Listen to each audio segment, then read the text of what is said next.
नमस्कार। ईसीसीआई द्वारा the national education conclave का आयोजन किया गया है और शिक्षा पर जो है हम लोग लगातार बातचीत करते हैं। बदलते ज़माने में शिक्षा किस प्रकार से आपको किताबों से निकलकर डिजिटल हो चुकी है और इस पे बहुत सारी राय भी है। और जैसे कि ईसीसीआई जो है वो लगातार एजुकेशन, डिजिटल प्लेटफॉर्म्स और इसके अलावा कई मुद्दों पर जो है वो कार्यक्रम का आयोजन करता रहता है और हम कई लोगों से बातचीत करते हैं और उनके विचार जानते हैं कि उन्होंने जो एक बदलते हुए समय को देखा है वो किस प्रकार से अभी वो देख रहे हैं। मेरे साथ जो है काफ़ी एक प्रबुद्ध व्यक्ति हैं, इनसे ही बातचीत करेंगे। सर, एक बार मैं आपका शॉर्ट इन्फॉर्मेशन अपने दर्शकों के लिए चाहूँगा। मैं सर सीए दीनदयाल अग्रवाल, मैं चार्टर्ड अकाउंटेंट हूँ। प्रेजेंट में मैं CSR रिसर्च फाउंडेशन का चेयरमैन हूँ और पहले मैं बैंक ऑफ महाराष्ट्र में डायरेक्टर रहा हूँ। सबसे पहले ECCI के जो डायरेक्टर हैं मानवेंद्र सिंह जी का मैं आभार व्यक्त करता हूँ कि उन्होंने इस कार्यक्रम में बुलाया और सम्मान किया।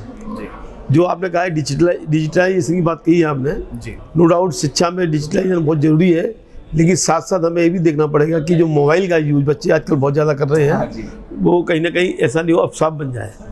तो इसलिए डिजिटलाइजेशन पढ़ाई में ज़रूरी है, लेकिन उसका अदर यूज नहीं करे बच्चे। आजकल बच्चे बहुत सारे गेम खेलते हैं, बहुत सारी स्ट्रेस, और मुझे लगता है कि मोबाइल के ज़्यादा यूज़ करने से उनको स्ट्रेस भी होता है। तो मैं यही निवेदन करना चाहूँगा इस आपके प्लेटफॉर्म के माध्यम से कि आप इस चीज़ का भी ध्यान रखें। डिजिटल एजुकेशन में डिजिटलाइजेशन तो ज़रूरी है, लेकिन आम आदमी या आम स्टूडेंट इसका मिसयूज नहीं करे, ये मैं सोचना चाहिए। दूसरी बात, मैंने आपको पहले ही बताया था कि भी दिल्ली में मतलब इंडिया में लगभग 15,000 ITI हैं। बिल्कुल। अब मैं देखता हूँ ITI का करिकुलम जो होता है वो कहीं ना कहीं लैकिंग करता है, जहाँ तक मेरा सोचना है। इसमें मैं एक बात जरूर कहना चाहूँगा कि जो ITI हैं वो फिटर भी बनाती हैं, मैकेनिकल लोगों को भी शिक्षा देती हैं, प्लम्बर भी काम करते हैं, आपके कंप्यूटर भी काम करते हैं, स्किल ओरिएंटेड बहुत सारी वो कोर्स चलाते हैं। साथ साथ मैं उनसे निवेदन करूँगा कि कहीं ना कहीं कोर्स में ऐसा करिकुलम डाला जाए कि अगर उनको विदेश में जॉब करनी हो तो उसके लिए क्या क्या फॉर्म चाहिए, कैसे कैसे उनको अप्रोच करना चाहिए, इस तरह का अगर करिकुलम आ जाएगा तो कहीं ना कहीं उनके लिए बहुत फ़ायदा होगा। और जो आजकल देखते नहीं बहुत सारी कबूतरबाजी होती है, जैसे एक नया कंसेप्ट आया है कि बहुत से जो प्लम्बर हैं या जो छोटी क्लास के लोग हैं वो लोगों को धोखा देके कहीं बाहर ले जाते हैं, फिर वहाँ दिक्कत आती है।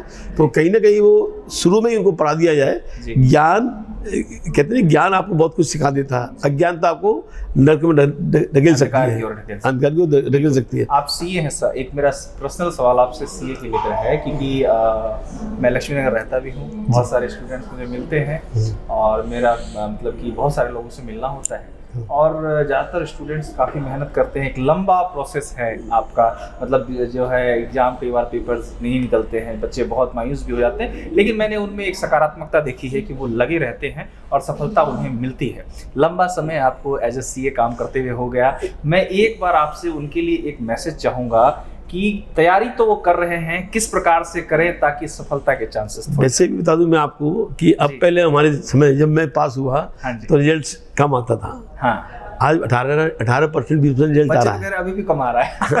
लेकिन क्या फिर भी मैं कहता हूँ सकारात्मक जो आपने शब्द कहा उनमें पॉजिटिविटी अगर है आपके पास तो सफलता जरूर मिलेगी। सिर्फ एक एग्जाम्पल देना चाहूँगा कि अब्राहम लिंकन जिन्होंने कभी कोई इलेक्शन नहीं जीता, अल्टीमेटली वो प्रेसिडेंट ऑफ USA बने। तो क्या होता है अगर आप सिस्टम में रहेंगे तो आपको सफलता जरूर मिलेगी। और मुझे लगता है कि जो व्यक्ति जो बच्चे अभी CA स्टूडेंट का कोर्स कर रहे हैं, मेरी उनकी शुभकामनाएं हैं कि वो जल्दी पास हो और देश में अपनी तरक्की में योगदान दें। जी बिल्कुल, बहुत बहुत धन्यवाद सर आपका, फिर से एक बार थैंक यू।